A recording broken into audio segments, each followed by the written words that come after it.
नमस्कार, capital TV का खास शो सबसे बड़ा सवाल देख रहे हैं आप। मैं हूं आपके साथ पूजा। आज का सवाल ये है कि क्या बीजेपी 2024 लोकसभा चुनाव में पश्चिम बंगाल की 35 सीटों पर कब्जा कर पाएगी।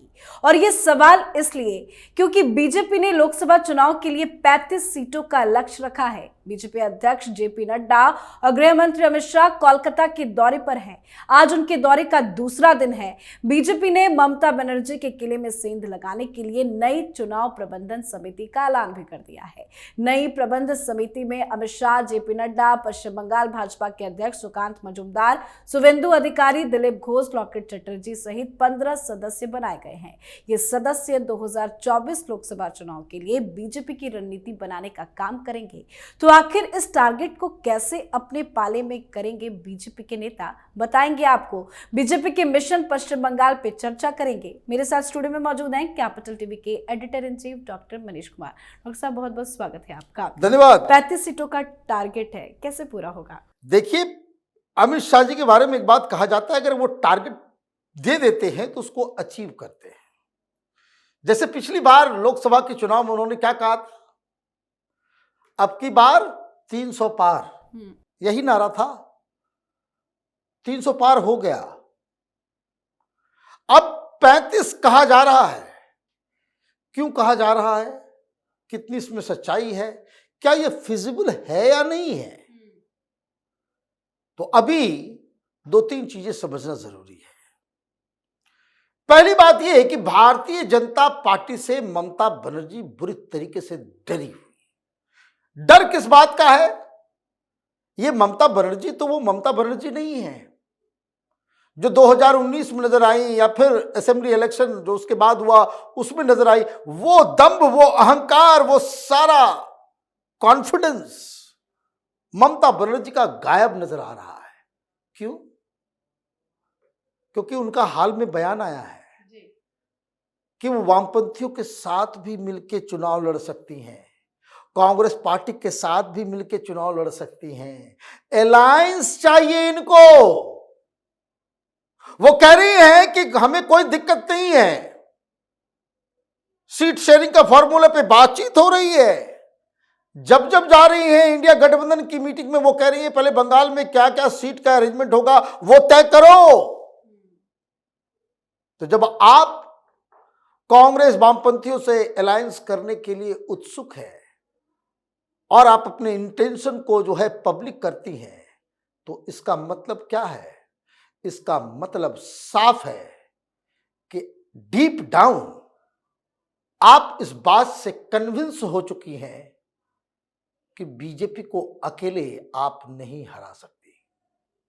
लोकसभा चुनाव में, लोकसभा में बीजेपी से आप दो हाथ अकेले नहीं कर सकती। आपको और भी लोग चाहिए, आपको कांग्रेस भी चाहिए, वामपंथी भी चाहिए, वो फुरफुरा शरीफ वाला अब्बास सिद्दीकी भी चाहिए, सारे लोग चाहिए, तब बीजेपी से आप लड़ेंगे। तो उसका मतलब ये है कि ऑलरेडी टीएमसी के अंदर वो अंडर कॉन्फिडेंस वो घर कर गया है। अब इसके क्या कारण है? इसका कारण बिल्कुल साफ है। ममता बनर्जी एक बहुत बड़ी क्राइसिस से गुजर रही है। जो लोग वोट फेचर्स थे, वो नेता जो टीएमसी के ब्रेन माने जाते थे, जो टीएमसी के लिए चुनाव जितवाने का काम किया करते थे, ये सब फूके हुए कारतूस साबित हो गए हैं। मतलब यूजलेस। कारण क्या है? ये सब फंस गए, ये सब फंस गए। ममता बनर्जी की राजनीति का सबसे प्लस पॉइंट जो था वो ये था कि ममता बनर्जी न किसी से डरती है, न किसी से झुकती है, और ममता बनर्जी को कोई डाउन नहीं कर सकता। अभी क्या स्थिति है? 2019 चुनाव से पहले क्या हुआ था? 2019 चुनाव के पहले सीबीआई के लोग गए तो सीबीआई वाले को गिरफ्तार कर ली थी, वाह वाह कर रहे थे बंगाली सब जी। कि देखो ममता बनर्जी की ताकत। सीबीआई वाला आया, उसी को पकड़ के जेल के अंदर डाल दिया। लीजिए, है ना? बंगालियों के साथ एक दिक्कत है, जो ताकतवर नजर आता है, बंगाली उसी के साथ खड़े हो जाते हैं। अभी से नहीं, इतिहास गवाह है। मुगल पावरफुल थे तो बंगाली सब उनके साथ, अंग्रेज पावरफुल हुए तो उनके साथ, कांग्रेस पावरफुल हुई तो उसके साथ, वामपंथी पावरफुल हुए तो उनके साथ, ममता बनर्जी पावरफुल हुई तो उनके साथ। वो पावर खत्म हो गया है अब। कारण ईडी सीबीआई तो उनके भतीजे को भी नहीं छोड़ रही। उनकी घर की बहू विदेश नहीं जा सकती, एयरपोर्ट पे रोक लिया जाता है। ममता बनर्जी हेल्पलेस, कुछ नहीं कर पाती।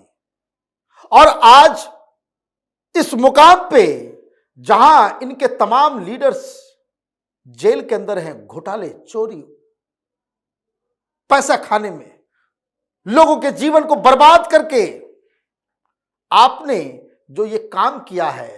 और कल खबर आई थी कि वेस्ट बंगाल के जो एसएससी है उसने बकायदा एफिडेविट किया कि 8,500 लोगों को हमने फर्जीवाड़ा तरीके से नौकरी दी है, माल खाके जी।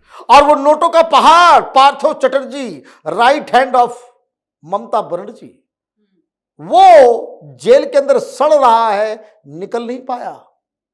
ये पुरुलिया और उस तरह के इलाके में जो सबसे बड़ा लीडर हुआ करता था, जो टीएमसी को चुनाव और सीट जीत के दिया करता था, केस्टोदा, अनुव्रत मंडल जेल में है जी। तो कई सारे लोग ऑलरेडी वो ईडी सीबीआई के चक्कर में, और आप ये कह भी नहीं सकते कि भाई जबरदस्ती इनको डाला गया है, सबूत मिल गए। क्योंकि ये सारी जो इन्वेस्टिगेशंस हो रही है एजेंसीज के द्वारा, ये हाईकोर्ट के आदेश पे हो रहा है। कोई मोदी सरकार ने ये काम नहीं किया, हाईकोर्ट के आदेश पे ये सारा कुछ हो रहा है। तो जो एंटी इनकम्बेंसी है ममता बनर्जी की साख, वो खत्म हो रही है, गवर्नेंस खराब है, घोटाला हो रहा है।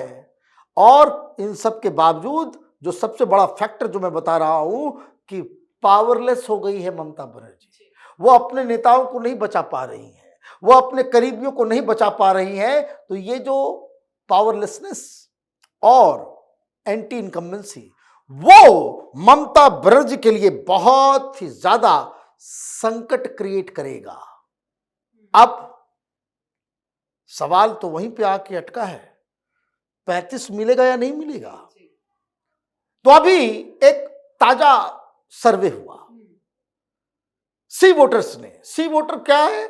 सी वोटर हमेशा ममता को आगे दिखाता है, हमेशा। कोई भी सर्वे आप निकाल के देख लीजिए, हमेशा 14 में देख लीजिए, आप 19 के चुनाव को देख लीजिए, हर जगह वो कहेगा कि भाई ऐसे मोदी विरोधी एजेंसी सी वोटर। उसने अभी भी ममता बनर्जी को ज्यादा सीटें दी हैं, लेकिन जो समझने की चीज होती है वो थोड़ा डिटेल में होती है। और वो क्या है कि बंगाल के अंदर प्रधानमंत्री मोदी की जो रेटिंग है वो यूपी बिहार जैसी है, मध्य प्रदेश राजस्थान जैसी है। चुनाव मोदी के चेहरे पर लड़ा जाएगा। और बंगाल में 60% लोग ये कह रहे हैं कि भाई मोदी ही प्रधानमंत्री चाहिए। ममता बनर्जी का तो नामो निशान कहीं नहीं है। बंगाल में ममता बनर्जी प्रधानमंत्री बन जाए, ये लोग मानने को ही तैयार नहीं है। तो प्रधानमंत्री मोदी का चेहरा काम करेगा, जैसे 2019 में काम किया, 2014 में काम किया, 2024 में भी काम करेगा। There is no reason to believe कि लोग प्रधानमंत्री मोदी से नाराज हैं। तो ये तो दो चीज हो गई। ममता इसलिए डरी हुई है कि इस बार अगर सबको इकट्ठा नहीं किया, अकेले बीजेपी से लड़ना इस बार बड़ा मुश्किल पड़ जाएगा। तो ये क्या बता रहा है? ये बता रहा है कि जो सिचुएशन है करंट, उसको अमित शाह ने जांचा, परखा, और अगर 35 कहा जा रहा है तो 35 होगा, 34 नहीं होगा। वो 36-37 जा सकता है, लेकिन वो 35 के नीचे नहीं होगा।